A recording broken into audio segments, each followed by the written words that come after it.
तो गाइज मैं हूं आयुष और आप देख रहे हैं रेसल इंडिया। स्वागत है आपका आज की इस वीडियो में। और कल रात को मैंने स्मैकडाउन की जब रेटिंग्स देखी तो वीडियो उसी समय बना के सुबह के लिए शेड्यूल कर दी थी ताकि आप लोगों को न्यूज़ में जल्दी से जल्दी दे सकूं। लेकिन जब मैं सुबह उठा तो मैंने एक और ऐसी न्यूज़ पढ़ी ऑनलाइन जिसने मुझे अंदर तक हिला दिया, जो कि मैंने बिल्कुल एक्सपेक्ट नहीं करा था और इसके बारे में कुछ भी नहीं सुना था मैंने कहीं से भी। और आउट ऑफ नो वेयर ये चीज़ हमें जानने को मिली गाइज आज कि जॉन हूबर यानी कि Brodie Lee from All Elite Wrestling और लूक हार्पर इन डब्ल्यूडब्ल्यूई जिनको हम बुलाते थे, उनकी आज डेथ हो चुकी है। और ये official news all Elite wrestling ने अपने सोशल मीडिया प्लेटफॉर्म पे सबसे पहले रिवील करी थी। और तब से मैं देख रहा हूँ कि सोशल मीडिया पे सारे जो लोग हैं, जो पूरी रेसलिंग की दुनिया है, वो शॉक में चली गई है, मेल्ट डाउन में चली गई है। और ये जो है बहुत ही ज़्यादा सैड न्यूज़ है, शॉकिंग है। किसी ने कुछ भी ऐसा एक्सपेक्ट नहीं करा था।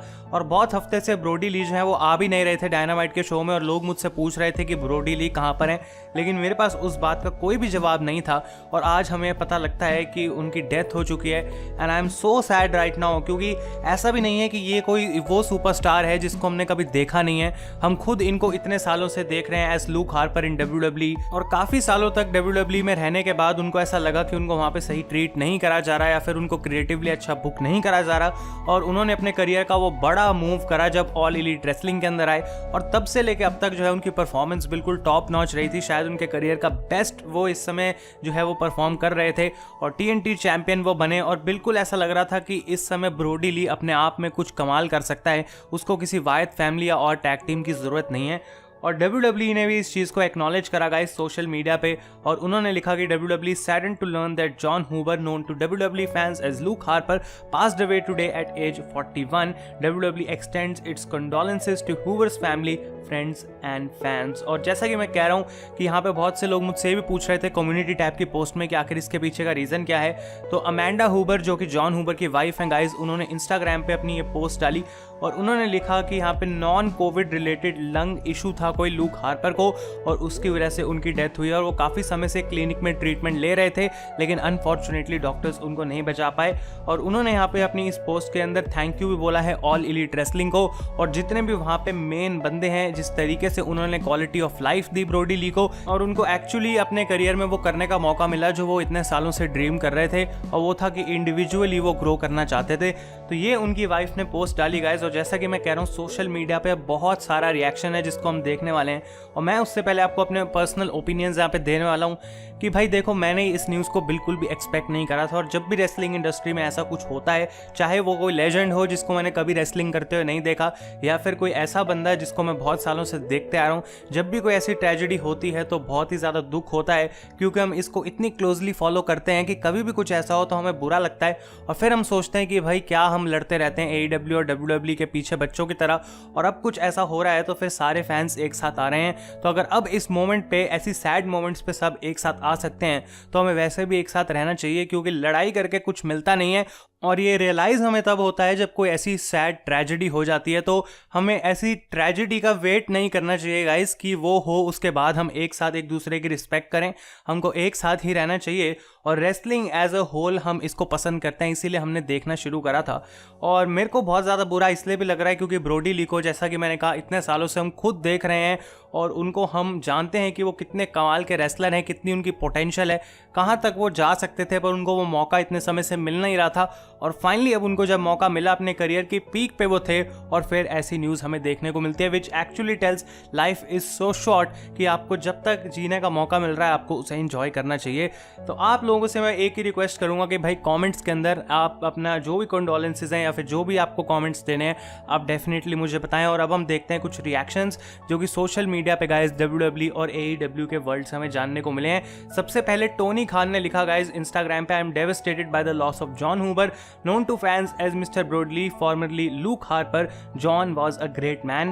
His family came first. His loving wife Amanda and their sons Brody and Nolan. He loved wrestling and was great at it. He loved you fans. Please keep him in your hearts. और इसके बाद guys Chris Jericho ने Instagram पे बहुत ही ज़्यादा heart touching story share करी कि 2015 की ये बात है, मेक्सिको की ये बैक स्टेज फोटो है जो कि आप देख रहे हैं, जहाँ पे एक्चुअली में सब लोगों के पास मर्चेंडाइज थी लेकिन लूक हार्पर की अपनी खुद की कोई मर्चेंडाइज नहीं थी। तो इन सारे सुपरस्टार्स ने मिलकर हार्पर के लिए एक मर्चेंडाइज बनाई और सारे लोग इस फोटो में वही हार्पर की जो मर्चेंडाइज है उसको पहन के सेलिब्रेट कर रहे हैं कि तुम भी हमसे कोई कम नहीं हो। और क्रिस जेरिको ने यहाँ पे लिखा है कि भाई अगर यहाँ पे मेरे को ये फोटो मिलती है तो मैं इसको अपनी दीवार पे लगवाऊंगा फ्रेम करके, ताकि हर दिन मुझे रियलाइज हो कि कितने अच्छे ह्यूमन बीइंग को मैं जानता था, और अगर एक अच्छा ह्यूमन बीइंग किसी को बनना है तो ये फोटो उस चीज का एग्जांपल दिखाती है लूक हार्पर को देख के। So this was guys very very good gesture from Chris Jericho.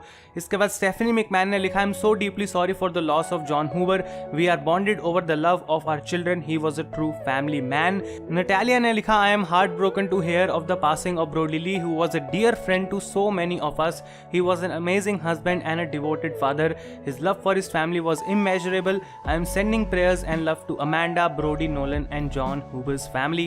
AJ Styles ने भी guys Instagram पे पोस्ट डाली, अपनी एक फोटो डाली लूक हार्पर के साथ, और उन्होंने सिंपली लिखा freaking love this guy। और डेफिनेटली ये बात हम जानते हैं कि behind the scenes AJ Styles और लूक हार्पर काफी क्लोज फ्रेंड्स भी रह चुके हैं। और ट्रिपल एच ने भी यहाँ पे लिखा, amazing talent, better human being, husband and father. तो जैसा कि आप देख सकते हैं गाइस, सभी लोगों ने यहाँ पे लूक हार्पर की जो तारीफ है उनकी ह्यूमन नेचर के लिए करी है कि आखिर ये कितना अच्छा इंसान था।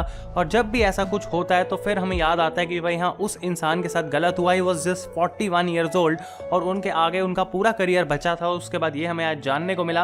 और ब्रैंडी रोड्स ने भी लिखा है, love and miss you John, thank you for everything you have done for me and my family, we all love you so very much, you are such a great man, it's been my pleasure and privilege to know and work with you, your family is our family now, we will watch over them, rest now friend. Aleister Black ने भी guys यहाँ पे एक tweet करी और basically वो यहाँ पे कह रहे हैं कि sleep well my friend, you were golden, और जितनी भी तुमने मेरे को एडवाइस दी है ओवर द इयर्स, जो मैंने तुम्हारे साथ रोड ट्रिप्स करे हैं, वो मैं कभी भूलूंगा नहीं। और इस चीज़ के लिए वो भी बहुत ज़्यादा सैड फील कर रहे हैं। जॉन सीना ने भी यहाँ पे लूक हार्पर के साथ जो उनका मैच हुआ था गाइस, उसकी ये फोटो पोस्ट करी है। ऑब्वियसली सीना माने जाते हैं कि इंस्टा पे कभी कोई कैप्शंस नहीं लिखते एज सच, लेकिन उन्होंने भी यहाँ पे अपना ग्रेटिट्यूड दिखाया।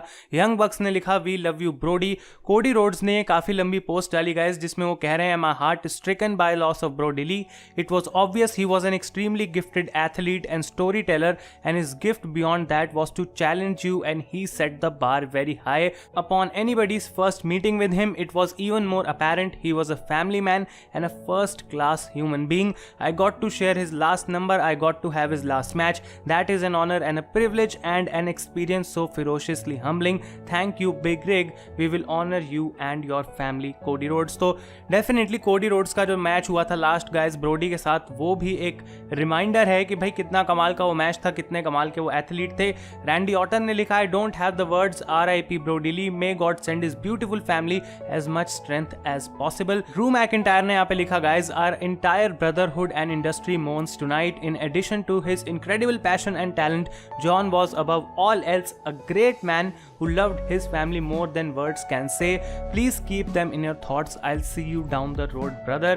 उसके बाद Alexa Bliss ने लिखा, guys I'm in total shock, prayer to Amanda and their boys during this time, I can't believe it, rest in peace John। Kevin Owens ने फोटो शेयर करी जहाँ पे वो एक मैच में थे विद लूक हार्पर और उन्होंने लिखा, I was literally just thinking of that night 5 minutes ago, one of the rare times I had the chance to share a ring with him, what an immeasurable loss, he will be so missed। और जबकि guys मैं बहुत सारे reactions यहाँ पे आपके लेके आ सकता हूँ, मतलब 100 से भी ज़्यादा रिएक्शंस, लेकिन आप ऑब्वियसली उसके लिए सोशल मीडिया और ट्विटर देख सकते हैं। और मैं इस वीडियो को एंड करूंगा गाइज इस ब्रेव वायद की पोस्ट के साथ जो कि इंस्टाग्राम पे हमें देखने को मिली, और उन्होंने यहाँ पे एक बहुत ही ज़्यादा इमोशनल चीज़ लिखी है, you were my best friend, my brother, my partner, my Terry Gordy, we change this whole game because we refuse to do it any way but our way. यानी कि वो कह रहे हैं कि भाई हमें जो करना था इंडस्ट्री में हमने अपने हिसाब से करा है और किसी के हिसाब से नहीं, और वो कहते हैं कि यही हमारी बेस्ट चीज़ थी and we fought like brothers because we were, I am so god damn pissed, this isn't how it was supposed to be, it was supposed to be a fat bald and useless running Wyeth family sports in high school gyms in our 70s। वो कह रहे हैं कि भाई plan था कि जब हम 70 साल के होंगे, बूढ़े हो जाएंगे, तब Wyeth फैमिली के वही मूव्स हम किसी हाई स्कूल जिम में करेंगे, ये हमारा प्लान था। लेकिन वो कहते हैं कि भाई अब मैं कहाँ पे जाऊँ, अब मैं कैसे उस चीज़ को एंजॉय करूँ जब वो बंदा ही नहीं रहा मेरे साथ जो सार्केज़म्स करता था, और जब भी हम ट्रिप्स पे जाते थे इतना मज़ा करते थे। और वो कहते हैं कि ऑलरेडी मैं इस चीज़ को इतना ज़्यादा मिस कर रहा हूँ, और वो कहते हैं कि यहाँ पे हर एक मोमेंट जो हमने लिव करी है उसको फिर से लिव करने के लिए मैं किसी भी हद तक जा सकता हूँ। और वो कहते हैं I am very sorry brother, और वो कहते हैं कि तुम हमेशा मेरा पार्ट रहोगे, और चाहे तुम अच्छे थे या फिर तो तुम्हारी गलतियां भी थी, you will always be a part, और तुम्हारे जाने के बाद मेरे लिए सब कुछ बदल चुका है। और एक बात मैं यहाँ पे बताना चाहता हूँ कि तुम्हारी वाइफ अमेंडा अमेंडा और फैमिली को भी मैं उतना ही प्यार करता हूँ जितना कि मैं तुम्हें करता था, और तुम्हारे बेटे को इस बात को मैं रियलाइज कराऊंगा कि आखिर तुम्हारे फादर कितना अच्छा ह्यूमन बीइंग था। और वो कहते हैं कि इस प्रॉमिस को भी मैं पूरा करूंगा कि भाई जब तुम्हारा बेटा बड़ा हो जाएगा तो डार्क मैचेस के अंदर मैं उसको अपने अगेंस्ट क्लीन जीतने दूंगा। और वो कहते हैं I am hurting so bad, I wish I had a chance to say goodbye, but then again it's Saturday and you know what that means, save me a seat next to you wherever you are, that's where I belong, I will be there when it's my time, goodbye forever Brodie, I love you Windham. और यहाँ पे guys इस तरीके से ब्रे वायत ने ये बहुत ही ज़्यादा इमोशनल चीज़ लिखी ब्रोडी ली के लिए, और इससे पता लगता है कि रेसलिंग के बाहर जो इन लोगों का आपस में रिलेशन है वो कितना ज़्यादा स्ट्रांग है, and they are much more than friends, they are absolute family. तो गाइज ये है वीडियो, और यहाँ पे आप जैसा कि मैं कह रहा हूँ जो भी आपको कमेंट करना है आप कर सकते हैं। Thank you so much for watching and this is a very sad day for wrestling industry. मैं हूँ आयुष और आप देख रहे हैं रेसल इंडिया।